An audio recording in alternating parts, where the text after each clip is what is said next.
कितना काम उखाड़े हो कमेंट्स में लिखो। सबसे इंपॉर्टेंट चीज वही है, किस पथ पे चल रहे हो अपनी जिंदगी के। अगर तुम्हारा पथ लगा है कि भाई मुझे बस उखाड़ना है, मैं उस जोन में हूं, कुछ मैटर नहीं करता, ये युद्ध है, ये युद्ध है क्योंकि इसमें कठिनाई है, इसमें मैं हारता हूं, मैं निराश होता हूं, डिस्करेज फील करता हूं, लगता है भाई मुझसे नहीं हो पाएगा। यही एक्सपीरियंसेस हैं, यही हथौड़े हैं, यही वार हैं जो तुम्हें और शार्प और खतरनाक बनाएंगे। आज महसूस करोगे कि नहीं हो रहा, आज महसूस करोगे कि नहीं मिल रहा, लेकिन तुम्हें बढ़ते चले जाना है। पॉइंट यही है, डिसिप्लिन यही है। जितने भी अटैकर से नीचे कमेंट सेक्शन में लिखो भाई कितना उखाड़ा। जो जो इस पथ पे नहीं है आओ जुड़ो जिंदगी में, और क्या कर रहे हो वरना। अटैक मोड के अंदर क्या है? अटैक मोड बेसिकली तुम्हारी प्रोडक्टिविटी को 10x करने का कोर्स है, खत्म बात। उसके अंदर टूल्स भरे हुए हैं, वो सारे साधन भरे हैं जिससे आप अपने आप को उस पथ पे ला सकते हैं उखाड़ने के। आओ हमारे साथ जुड़ो, फाड़ना स्टार्ट करो। दिमाग हम अपना बनाएंगे, मोरालिटी से, इंटेलेक्ट से सबसे स्ट्रांग होंगे। Bet you didn't know this. आज मैंने 2 लाल अंगूर लेकर उनका रस निकाल दिया और वो कुछ ऐसा दिखता है। लाल अंगूर मुझे काफी पसंद है। यह मीठा, खट्टा और लाल है, लाल है। Oh, she's just cutting this, she's just copy pasting the same clip, right? क्योंकि I'm assuming she didn't buy several grapes और फिर बैठ के हर एक, it just looks like the same fucking shot. सुबह में छोटे लाल अंगूरों का मजा मुझे काफी अच्छा लगा। 0 से 10 के पैमाने पर मैं इसे 9 ही दूंगी। One thing I can say is, I bet you didn't know this. आज मैंने 2 लाल अंगूर लेकर Okay. हम सबको पता है 2 कौड़ी का कंटेंट है ये, या मैं सारे लड़कों से बातें कर रहा हूँ क्योंकि आई एम अज्यूमिंग लड़कियां ऑब्वियसली इसकी टारगेट ऑडियंस ही नहीं है। मेरी नॉर्मल बात लड़कों से है। जीवन में मैं इतना जानता हूं, बेस लाइन में तुम सब खुशी प्राप्त करना चाहते हो, सुख प्राप्त करना चाहते हो। सुख प्राप्त करने का तुम्हें मैं बहुत एंशिएंट तरीका बता रहा हूं। आत्मसम्मान, अचीवमेंट सब कुछ नहीं होता। सम्मान महसूस करना है क्योंकि मैंने चॉइसेस ऐसे ली, ये एक बहुत बड़ा स्रोत बनता है जीवन में, जिसको जब आप कंबाइन करते हो अचीवमेंट के साथ, उसे कहते हैं मर्द। आत्मसम्मान, सक्सेसफुल मर्द वो है क्योंकि वो रोल मॉडल बनने लायक है। वो अपने बच्चे को सही राह दिखा पाएगा, वो अपनी कम्युनिटी को सही राह दिखा पाएगा, अपने छोटे भाई को सही राह दिखा पाएगा। तुम्हारे अगल बगल कोई ना कोई व्यक्ति होगा, तुम्हारा बड़ा भाई होगा, कुछ भी होगा, जिसके लिए हो सकता है आपके लिए रिस्पेक्ट हो। आईटी फोड़ रखा हो, किसी ने डॉक्टर बन गया, कोई बिजनेस खड़ा करके बैठा है, फिर आपको पता चलता है कि ये ठरकी 1 नंबर का। उस सेकंड में तुम्हारे में एक ऑनर, रिस्पेक्ट, एक मर्दानगी वाली जो बात होती थी, जेनरेशनल जो एम्बेडेड है आदमियों में, गुरु, भ्राता, एक योद्धा, एक कमांडर, एक जनरल, एक वो हमारा आर्केटाइप है बहुत स्ट्रांग, ये लीडर है, वो धुल जाता है। उसके लिए फिर उसके बाद वो तुम्हारा एक हो सकता है नया टेम्पलेट है, ठरकी भैया। वो ठरकी भैया बन गया। तुम उसके साथ बैठ के ठरकी बातें कर लोगे, जोक्स मार लोगे, ये कर लोगे, वो कर लोगे, 2 कौड़ी की चीजें फोन पे दिखा देगा। हो सकता है कुछ ही दिन बाद या कुछ ही बातों में तुम्हारे खुद के जोक्स अपने दोस्त में हो कि क्या ठरकी 2 कौड़ी का है साला, इतना बड़ा हो गया तब भी साला को वो नहीं है, क्योंकि वो अनरिलायबल है उसके बाद से, क्योंकि वो कमिट नहीं कर सकता। उसकी खुद की अगर शादी हो रखी है और अगर ऐसे काम कर रहा है तो तुम और कहोगे कि भाई ये तो, इस पे तो क्या ट्रस्ट करें, खुद शादीशुदा होके जब ऐसे काम कर रहा है ये, और उसके सामने बात नहीं बोलोगे तुम। हम चाहे कितना प्रिटेंड कर लें, मोरालिटी एक बहुत सेंट्रल, स्ट्रांग, डिमांडिंग ट्रेट है इंसानों में, औरतों में, आदमियों में। मोरालिटी का सिंपल सबसे बाइंडिंग कैरेक्टर होता है, वो है सेल्फ कंट्रोल। और सबसे पहला टेनेट जो होता है जिसपे सेल्फ कंट्रोल, संयम कायम कर पाओ, वो है वासना, लस्ट। इसलिए सारे धर्म, सारे गुरु, सारे संत किस चीज से, तुम कोई धर्म उठा लो चाहे, वो किस चीज से सबसे पहले कहते हैं हमने विजय प्राप्त करी है? किसके ऊपर? वासना के ऊपर। क्योंकि वासना के द्वारा जो भी कर्म होते हैं वो कभी ऑनरेबल होंगे ही नहीं। जो विटनेस कर रहे हैं वो है कि अनरिलायबिलिटी, इस इंसान में संयम नहीं है। ऑनरेबल इंसान फिसलता नहीं है, वो ऑनरेबल नहीं हुआ ना।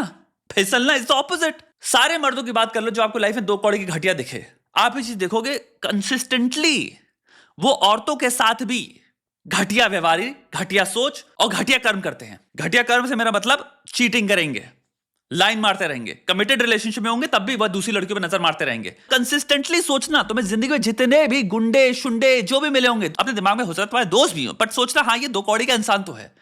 तुम एक चीज कंसिस्टेंटली तुम नोटिस कर सकते हो, कोरिलेशन, कि वो औरतों को बुरी तरह से ऑब्जेक्टिफाई करता है। तुम कभी ट्रस्ट नहीं करोगे इस इंसान को औरतों के अराउंड। चीटिंग करता है बहुत ज्यादा, पतलून ढीली हो जाती है भाई साहब की। ये दूसरा एक बहुत बड़ा एविडेंस है कि लाइफ में जिन लोगों को हमने देखा है लस्टफुल होते हुए, वो बाकी अरीनाज में भी आपने देखा ऑनरेबल नहीं थे, धोखेबाज थे। अगर सिंपल नार्सिसिस्ट की बात कर लो, भयंकर रिसर्च है नार्सिसिस्ट की, चीटिंग करते हैं अपने पार्टनर्स पे। मेरे कहने मतलब समझ रहे हो? वासना पे कंट्रोल ना पा पाना, वासना तुम पे सवार होना देखा ही जाता है, ट्रेट ऑपोजिट ऑफ जिस पे हम कहेंगे ऑनरेबल है। अब तुम अपने सारे संतों की बात कर लो, गुरुओं की बात कर लो। एक रीजन है इंसान जो पब्लिक पीआर इमेज भी रख रहा है, वो कभी रिवील नहीं करता, वो छुपके ही करता है ये चीज। हम दिल से उच्च कोटि पे उसी इंसान को रखते हैं जो तपस्या कर रहा है किसी ऊंचे लक्ष्य के लिए, जिसकी ध्वनि, जिसका स्वर, जिसके इंटरेस्ट, जिसके इंक्लिनेशंस, प्रायोरिटीज कुछ और हैं। अगेन, मैं यहां पे ये नहीं कह रहा हूं कि तुम सबकी गर्लफ्रेंड होनी चाहिए, मैं नहीं कह रहा भाई तुम्हारी गर्लफ्रेंड है तो तुम्हें उसको देखना नहीं चाहिए, वैसे ये भी नहीं कह रहा हूं। बहने में और एक बहुत ही मनोरंजक नटखट बीइंग होने में भी जमीन आसमान का फर्क है। नटखट मनोरंजक बीइंग क्या है, मैं अपने पार्टनर तक करूंगा और वहीं तक उस चीज की औकात भी सही है। ये चीज कोई इतनी बड़ी है ही नहीं, और जीवन में खुशी की प्राप्ति इससे नहीं मिलेगी, वरना हैप्पीनेस की रिसर्च तो यहीं पे खत्म हो जाती है ना। जाओ हुकअप करो, खत्म।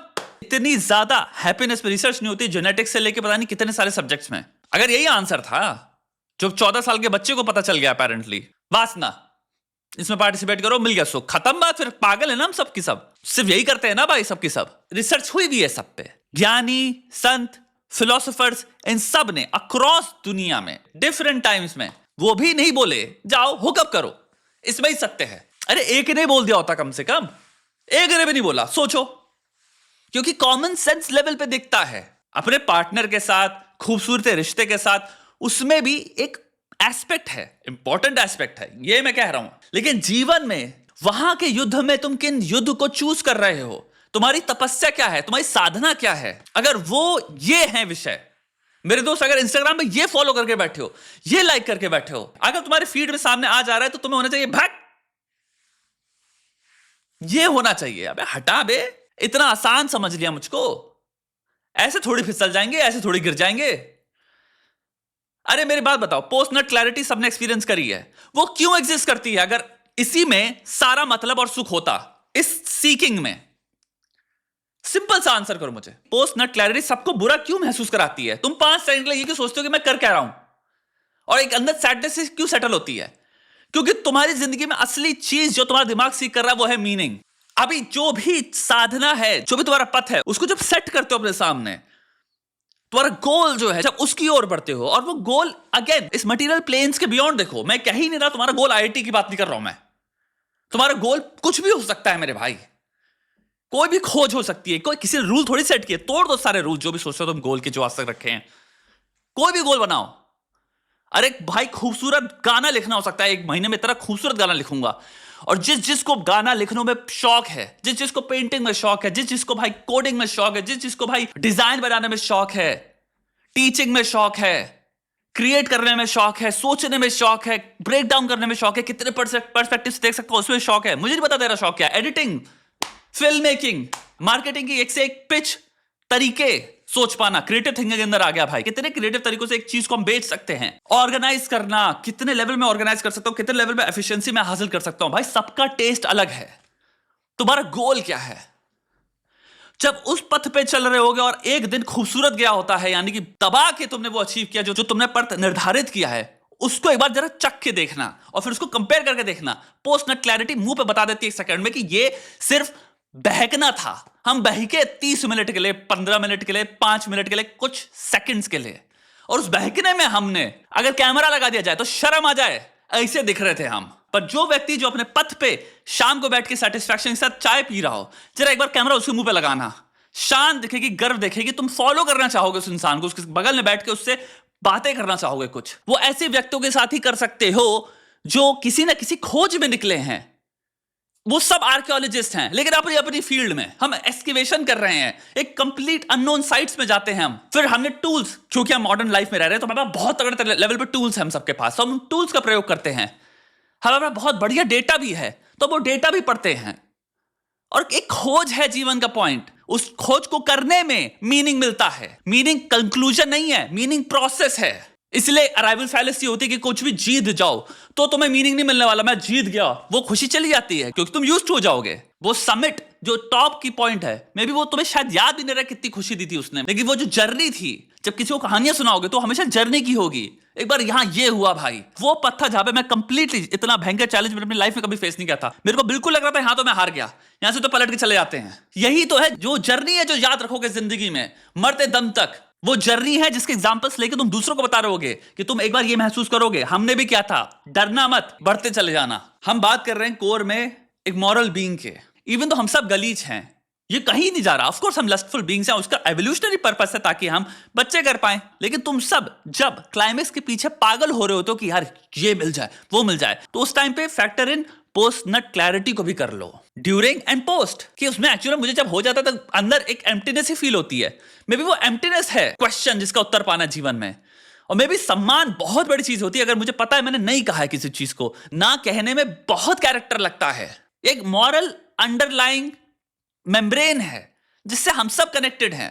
और हम इस वक्त, जिसे हम कलयुग भी कह सकते हैं, मैं इसको प्रैक्टिकल सेंस में कहूंगा कि ये डेग्रेडेशन है सोशल मीडिया लाया हुआ द्वारा। कितनी उम्र होगी, 20, 21, 22, 23, कौन सी इसने लॉन्जिविटी में अभी ये जो भी चीज हम कर रहे हैं, हमने इनके इफेक्ट कॉन्सिक्वेंसेस देखे हैं। कहां जा रहे हैं हम, क्या कर रहे हैं, किस तरह की टेंडेंसीज बिल्ड कर रहे हैं, किस तरह का करियर बिल्ड कर रहे हैं। कल एआई आ जाएगा, हो सकता है सारी लड़कियों का करियर खत्म हो जाए 5 साल में, और ये जिंदगी भर चीजें हमेशा रहेंगी ऑनलाइन। ये मत सोचना जो जिसको हम अभी देख रहे हैं, अरे लस्ट के द्वारा कोई इंसान इस लेवल पे पैसा कमा ले रहा है तो ये विजेता है। जिंदगी की महिमा को तुम मत जज करो। तुम ना उसको लिख पाए हो, ना तुम उसकी कॉम्प्लेक्सिटी को भी समझने की चेष्टा करे हो। 1% क्या 0% पे बैठे हो तुम अभी। This is where it all matters. जब जिंदगी आती है आपके लिए, तब आता है what are you made of. हम पहली बार जीवन में हाइपर स्टिमुलाई एक्सपीरियंस कर रहे हैं। तुम समझो तुम्हारी सिचुएशन बहुत प्रिकैरियस है, तुम सबसे खतरनाक रिसर्च के लैब रैट हो। हम पहले व्यक्ति हैं जो एक्सपीरियंस कर रहे हैं लॉन्ग स्केल पे, लॉन्जिविटी में, इंटरनेट से वासना, अबंडेंस में, हर सेकंड हमारे आंखों के सामने होना। हमसे पहले किसी इस पृथ्वी में, इस पूरे वक्त में, बिलियंस ऑफ ईयर्स में, मिलियंस ऑफ ईयर्स में किसी जानवर ने आज तक एक्सपीरियंस किया ही नहीं है। ये हम पहले हैं। समझना इस चीज को, कितनी खतरनाक चीज है जिसको लोग गर्व से सीना पीट के कहते हैं कि यार इसमें क्या बुराई है। तुम बेवकूफ हो। प्रॉब्लम ये है तुम इस पर्सपेक्टिव से सोच ही नहीं रहे हो कि ये होना ही नहीं चाहिए था। ये हमारी रियलिटी कभी होनी ही नहीं चाहिए थी। हमने क्रिएट कर दिया है। ये हमारी नेचुरल रियलिटी नहीं है। हमारा ब्रेन बना ही नहीं है इस तरह का स्टिमुलाई इतने खतरनाक स्केल पे प्रोसेस करने के लिए। तो जो कॉन्सिक्वेंसेस होंगे वो अभी बैठ के अपनी शॉर्ट टर्म थिंकिंग में मत कहो इसमें तो फायदा ही फायदा है। ये शॉर्ट टर्म रिवॉर्ड है, शॉर्ट टर्म फायदे हैं। अभी क्या पता ये चीजें का क्या होने वाला है हमारी बुद्धि के साथ। सोसाइटल पॉइंट ऑफ व्यू से देख लो या कितने पॉइंट ऑफ व्यू से देख लो, चीजें ऐसा नहीं होता कि आप कॉन्टेक्स्ट गायब कर दो, कहो इसी पॉइंट में मुझे आइडियल लाइफ के पर्सपेक्टिव से ये चीज में क्या बुराई दिख रही है। ये रियलिटी ऐसे काम नहीं करती। अंत में मेरी आपसे यही दरख्वास्त है, विनती मेरी यही है कि अपने जीवन में हो सके तो पोस्ट नट क्लैरिटी वाले व्यक्ति को ज्यादा कंसीडर करो। मे बी उसको ज्यादा पता है। जब खोपड़ी पे वासना सवार हुए उस बंदर पे रिलाय मत करो। उसके बंदर के द्वारा रचे कंक्लूजन्स, ओपिनियंस पे ज्यादा कम गौर करो। पथ वो चुनो जो समझदारी के साथ कॉन्ग्रुएंट है।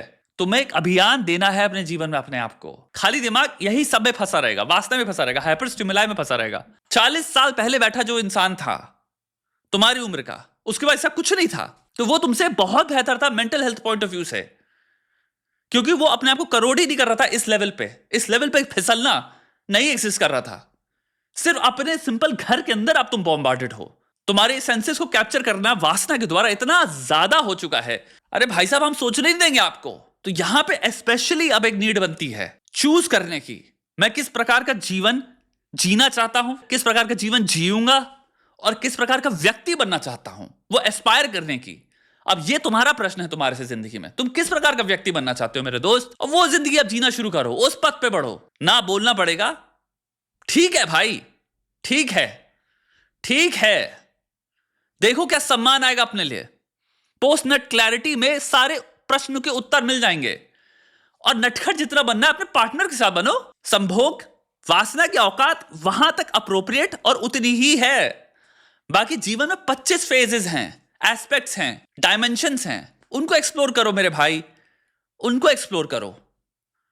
अरे इतना खूबसूरत दिमाग मिला है भाई। सोचो तुम्हारी understanding and amount of knowledge and functioning and जो लालसा है, टेंडेंसीज हैं, वो लिटरली उतनी इक्विवेलेंट हैं जितनी एक बंदर की होती है। मे बी तुम वो नहीं हो एट ऑल टाइम्स भाई। दिन में यहां फील होना चाहिए भाई, I am part of something. खाली नहीं हूं, बिखरा नहीं हूं, अबैंडन नहीं हूं, कूड़ा नहीं हूं मैं कहीं पड़ा हुआ जिसका कोई पथ नहीं है, कोई डायरेक्शन नहीं है, कोई लक्ष्य नहीं है, कोई मंजिल नहीं है। मीटियोर हो भाई तुम, एस्टेरॉइड हो, अपना एक पथ साधो, पढ़ो। अब अपनी क्यूरियोसिटीज को पूरा करो और जितना दिमाग में भर सकते हो खूबसूरत इंफॉर्मेशन, जानकारी, जो भी तुम्हारे इंटरेस्ट हैं उसके अकॉर्डिंग उसको भरो। मीनिंग उससे भी मिलता है। मे बी ये कर लो,